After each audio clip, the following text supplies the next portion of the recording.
Hello friends, मितूस kitchen में आप सभी का स्वागत है। तो ये देखिए कितना सॉफ्ट केक बनकर तैयार हुआ है और ये केक मैंने बनाया है सिर्फ 10 रुपए के पार्ले-जी बिस्किट से। तो आप भी घर पर क्या इतना फूला फूला बढ़िया केक बनाना चाहते हो? अगर हाँ तो प्लीज रेसिपी को पूरा देखिएगा। रेसिपी में मैं आपके साथ बहुत सारे टिप्स जो कि बेकिंग में बहुत ज़रूरी होते हैं सभी शेयर करूंगी। चलिए जल्दी से पार्ले-जी बिस्किट से टेस्टी केक बनाना शुरू करते हैं। पार्ले-जी बिस्किट से केक बनाने के लिए सबसे पहले हम केक टिन को रेडी करेंगे। आप कोई भी स्टील या एल्युमिनियम का बर्तन यहाँ यूज़ कर सकते हो। यहाँ मैंने ये केक टिन लिया है दोस्तों। ऑयल या बटर से आप केक टिन को अच्छे से ग्रीस कर लेंगे। केक का बैटर तैयार करने से पहले सबसे पहले हमें केक टिन रेडी करना चाहिए। इसका रीज़न मैं आपको वीडियो में आगे बता दूंगी। बर्तन के तले में बटर पेपर को अच्छे से लगा लेते हैं। बटर पेपर ना हो तो मैदा डाल के इसे अच्छे से डस्ट कर लीजिएगा। बटर पेपर मैंने इस पे अच्छे से फैला लिया है तो ऊपर से फिर से हम थोड़ा सा ऑयल से इसे ग्रीस कर लेते हैं। केक टिन हमारा बिल्कुल तैयार है, इसे साइड में रख लेंगे। तो अब हमने केक टिन तैयार कर लिया है तो फटाफट से कढ़ाई को भी प्रीहीट होने के लिए गैस पर रख लेते हैं। आप कोई भी भारी तले का बर्तन जैसे कि कुकर, भगोना कुछ भी यहाँ यूज़ कर सकते हो जिसमें आपको केक बेक करना हो। आप यहाँ पे इस तरीके का कोई भी रिंग यूज़ कर सकते हैं या फिर स्टैंड यूज़ कर सकते हैं या फिर इस तरीके की कोई भी फ्लैट तले की प्लेट भी डाल सकते हैं बर्तन के नीचे। इसके ऊपर ही हमेशा केक टिन को रखना चाहिए। अगर आप बिना किसी चीज़ को नीचे रखे सीधा केक के बैटर को कढ़ाई में बेक होने के लिए रख दोगे तो वो केक नीचे से ज़्यादा हीट लेने की वजह से जल सकता है। तो इसीलिए डायरेक्ट कभी भी बर्तन में केक को ऐसे नहीं रखना चाहिए, किसी और बर्तन के ऊपर ही केक मोल्ड को रखना चाहिए। तो चलिए हम इसे 10 मिनट के लिए लो फ्लेम पर प्रीहीट होने देंगे। तब तक हम अपना बैटर बनाकर तैयार कर लेते हैं। अब यहाँ मैंने 2 पार्ले-जी के बिस्किट लिए हैं। तो ये दोस्तों एक पैकेट के अंदर 16 बिस्किट है। काउंटिंग से मैं अगर आपको बताऊं तो ये 32 पीस मैंने बिस्किट के लिए हैं। आपको भी काउंटिंग कर लेना है कि आपके पैक में कितने बिस्किट हैं। कई बार हम छोटा पैक भी यूज़ कर लेते हैं। तो बिस्किट को आप काउंटिंग करके ही केक को बनाइएगा, उससे बिल्कुल परफेक्ट केक बनकर तैयार होगा। पार्ले-जी बिस्किट को पैकेट में से बाहर निकालेंगे और इसे जार में तोड़कर डाल देते हैं। इसे हम मिक्सी में ग्राइंड करेंगे। अगर मिक्सी यूज़ नहीं करनी है तो आप किसी जिपलॉक पाउच में या पॉलीथीन में बिस्किट को डाल के बेलन से भी क्रश कर सकते हो। तो यहाँ मैंने थोड़ा बिस्किट ग्राइंड कर लिया है। इसे हम एक स्ट्रेनर पर निकाल लेते हैं। इसी तरीके से मैं सारा बिस्किट ग्राइंड कर लूँगी और इसे स्ट्रेनर पे निकाल लूँगी। बिस्किट के पाउडर को मैंने स्ट्रेनर पे डाल लिया है। अब हम इसमें स्वीटनेस को बढ़ाने के लिए चीनी ऐड करेंगे। तो 4 बड़े चम्मच पिसी हुई चीनी यहाँ हम डालेंगे, क्योंकि जब हम इसका बैटर बनाकर तैयार करते हैं तो इसकी स्वीटनेस घट जाती है तो केक इतना अच्छा मीठा नहीं होता है। इसीलिए केक को एकदम परफेक्ट स्वीटनेस देने के लिए यहाँ शुगर ऐड कर रहे हैं। अगर आप बिल्कुल हल्का मीठा खाते हो तो आप स्किप भी कर सकते हो। पिसी हुई चीनी डाल देने के बाद मैं यहाँ पे बिस्किट के केक का टेस्ट बढ़ाने के लिए इसमें ऐड करूँगी ये 1 रुपए का ब्रू का पाउच, कॉफ़ी पाउच है दोस्तों। ये कोई भी ब्रांड का आप कॉफ़ी यूज़ कर सकते हो। तो इसमें लगभग आधा चम्मच ही जितना कॉफ़ी निकलता है। तो आप आधा चम्मच कॉफ़ी पाउडर अगर इसमें ऐड कर दोगे तो केक का टेस्ट बहुत ज़्यादा बढ़ जाता है और किसी भी तरीके का एसेंस ऐड करने की भी ज़रूरत नहीं पड़ती। बहुत ही बढ़िया स्वाद आएगा केक का। यहाँ मैं बेकिंग पाउडर और बेकिंग सोडा के बिना केक बना रही हूँ तो वो मैंने ऐड नहीं किया है। अगर आप बेकिंग पाउडर और बेकिंग सोडा यूज़ करोगे तो इसी टाइम इसी स्टेज पे आपको बेकिंग पाउडर और बेकिंग सोडा डाल देना है और सभी चीज़ों को अच्छे से छान लेना है। छानने से जो पाउडर का मिक्स है वो काफ़ी हल्का हो जाएगा और हमारा केक भी उतना ही बढ़िया सॉफ्ट स्पंजी बनकर तैयार होता है। और दूसरा फ़ायदा ये है कि अगर हम इसे छान लेते हैं तो कोई भी बिस्किट का मोटा भाग नहीं रहता। तो ये देखिए हमारा बिस्किट का पाउडर बिल्कुल स्मूथ बढ़िया तैयार हो गया है। आप देख सकते हो कितना हल्का हो गया। जब हमने इसे ग्राइंड किया था तो कैसे ये बहुत ज़्यादा इकट्ठा हुआ था, और अब हमने छान लिया तो कितना हल्का हो गया है। चलिए मिक्स हमारा बिल्कुल तैयार है। अब हम इसके अंदर थोड़ा थोड़ा दूध ऐड करेंगे दोस्तों, और एक बढ़िया सा कंसिस्टेंसी का बैटर बनाकर तैयार कर लेंगे। दूसरी ज़रूरी पॉइंट है कि आप सभी चीज़ें रूम टेम्परेचर पर लीजिएगा। जैसे कि हमने यहाँ दूध यूज़ किया है तो हमेशा केक बनाते टाइम दूध आप नॉर्मल टेम्परेचर का ही यूज़ करें।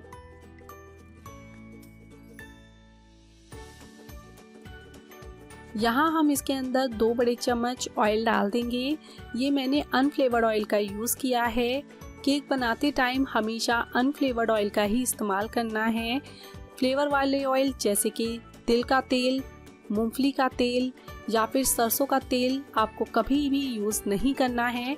इससे आपके केक का टेस्ट खराब हो जाता है। ऑयल डाल के हम इसे साथ में मिक्स करेंगे। बैटर को हम कट एंड फोल्ड मेथड का यूज़ करते हुए अच्छे से मिला लेते हैं। हमेशा थोड़ा थोड़ा करके ही दूध को ऐड करिएगा, क्योंकि एक साथ ज़्यादा दूध डाल देने से अगर बैटर की कंसिस्टेंसी गलत हो गई यानी बैटर पतला हो गया तो आपका सारा मेज़रमेंट ख़राब हो जाएगा और आपका केक है वो उतना अच्छा नहीं बनेगा। तो इस बात का भी आपको ध्यान रखना है। अब थोड़ा थोड़ा करके मैंने सारा दूध इसमें ऐड कर लिया और इतने बैटर में हमारा पूरा 1 कप दूध यूज़ हो गया है। आज मैं इनो के साथ केक बना के बताऊंगी आपको। तो सिर्फ 1 पाउच इनो हमें इसमें डाल देना है। कोई भी फ्लेवर का इनो आप ले सकते हो। और इसके ऊपर हम थोड़ा सा दूध डालेंगे। ऐसा करने से इनो बहुत जल्दी एक्टिवेट हो जाता है और इसे हम कट एंड फोल्ड मेथड से बिल्कुल हल्के हाथों से मिक्स करेंगे। कोई जल्दबाजी नहीं करनी है। अगर आप इसे काफ़ी तेज़ी से मिक्स करेंगे तो इसमें जो रिएक्शन होता है इनो का वो ख़त्म हो जाएगा और आपका जो केक है वो इतना अच्छा नहीं फूलेगा। यानी जब आप देखते हैं ना चिपचिपा केक बनता है वो इसी वजह से बन जाता है। और एक और बात का आपको ध्यान रखना है कि इनो डालने के बाद बिल्कुल भी ज़्यादा देर नहीं मिक्स करना है। मुश्किल से आधा मिनट में ही इनो अच्छे से मिक्स हो जाता है। तो आपको बस उतना ही देर मिक्स करना है और फटाफट से केक टिन में से डाल देना है। मैंने आपको बोला था कि मैं आपको बताऊंगी कि केक टिन क्यों पहले से तैयार करना चाहिए।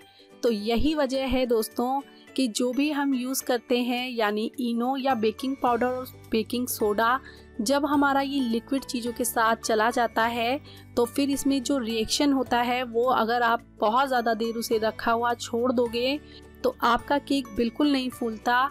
इसी वजह से हमें केक टिन हमेशा पहले ही रेडी रखना चाहिए। जैसे ही बैटर में आप इनो या फिर बेकिंग पाउडर और बेकिंग सोडा के साथ सब चीज़ें आप मिक्स कर लेते हो तो तुरंत ही आपको मिक्स करने के बाद उसे केक टिन में डालकर बेक करने के लिए रखना होता है, ताकि उसका रिएक्शन ख़त्म ना हो और आपका केक बढ़िया सा फूल कर तैयार हो। बैटर बिल्कुल तैयार है। जल्दी से हम इसे कढ़ाई में बेक होने के लिए रख देते हैं। तो कढ़ाई भी अच्छे से प्रीहीट हो चुकी है। जल्दी से केक टिन को हम इसमें रख लेते हैं। ऊपर से हम एक प्लेट से इसे ढक लेंगे और आपको ध्यान रखना है कि ये अच्छे से कवर होना चाहिए, कहीं से भी हीट ना निकले। सही से नहीं ढकेंगे तो फिर आपका जो केक है वो एयर के कांटेक्ट में आने की वजह से भी अच्छे से नहीं फूल पाता है। अब आप इसे लो मीडियम फ्लेम पर बेक कीजिएगा। सबसे ज़्यादा ज़रूरी पॉइंट होता है दोस्तों टेम्परेचर। किस टेम्परेचर पे आप केक बेक कर रहे हैं ये बहुत ज़्यादा मैटर करता है। अगर आप इसे बिल्कुल लो टेम्परेचर पर बेक करोगे तो कई बार ऐसा होता है कि सही टेम्परेचर ना होने की वजह से केक हमारा नहीं फूल पाता, या फिर हाई टेम्परेचर पे बेक कर लेते हैं तो केक में क्रैक्स आ जाते हैं। तो टेम्परेचर बिल्कुल परफेक्ट होना ज़रूरी है। 35 मिनट हो गए हैं और चलिए ढक्कन हटाकर चेक कर लेते हैं। ये देखिए कितना बढ़िया हमारा केक फूलकर तैयार हुआ है। बिल्कुल परफेक्ट, देखने में ही बहुत ही अच्छा लग रहा है फ्रेंड्स, और बहुत अच्छे से फूल गया है। टूथपिक डालकर इसे चेक कर लेंगे। ये देखिए टूथपिक एकदम क्लियर आई है, यानी केक बहुत अच्छे से बेक हुआ है। एक बार केक टिन आपने बेक होने के लिए रख दिया तो कम से कम 25 से 30 मिनट बाद ही आप उसे खोलकर चेक करिएगा कि केक बेक हुआ या नहीं। अगर आप उससे पहले बीच में खोल के उसे चेक करोगे तो क्या होगा कि केक अच्छे से बेक नहीं हो पाएगा, वो फूल नहीं पाएगा, में एकदम ठंडापन आ जाता है।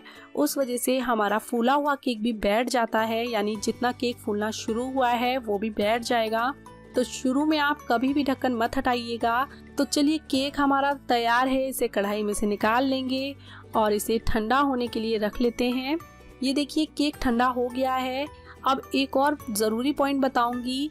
ये ज़रूरी पॉइंट ये है दोस्तों कि जब भी आपका केक अच्छे से बेक होता है तो आप देखोगे कि किस तरीके से वो साइड को छोड़ देगा, यानी जिस भी बर्तन में आपने केक बेक किया है वो बर्तन पे बिल्कुल भी नहीं चिपकता साइड से। ये देख सकते हो आप, मैं आपको बिल्कुल पास से दिखा रही हूँ। तो इसने बर्तन के साइड को तो अच्छे से छोड़ दिया है, फिर भी हम एक बार नाइफ से हल्का हल्का स्क्रैच कर लेते हैं कि कहीं से रह तो नहीं गया। तो ये बिल्कुल भी साइड से कहीं से नहीं चिपका है दोस्तों, बहुत ही बढ़िया से केक बेक हुआ है। चलिए फटाफट हम इसे अनमोल्ड करेंगे। इसके लिए बर्तन के ऊपर एक प्लेट रख लीजिएगा और फिर उस प्लेट को पलट लीजिए। तो ये देखिए किस तरीके से केक हमारा बाहर आ गया है। हल्का सा ही टैप किया है मैंने, टैप भी करने की ज़रूरत नहीं पड़ी और केक बहुत आसानी से निकल आया है दोस्तों। और ये देखिए दोस्तों, आप इसका पीछे से टेक्सचर ही देखकर बता सकते हो कि कितना बढ़िया हमारा सॉफ्ट केक, जालीदार केक बनकर तैयार हुआ है। 100% टिप्स के साथ अगर आप ये केक बनाओगे तो आपका केक भी इतना ही परफेक्ट बनकर तैयार होगा। ये देखिए इसका जालीदार टेक्सचर देख के ही आप बता सकते हो कि बहुत ही बढ़िया सॉफ्ट केक बनकर तैयार हुआ है। मैं बहुत ही पास से आपको ये केक दिखा रही हूँ।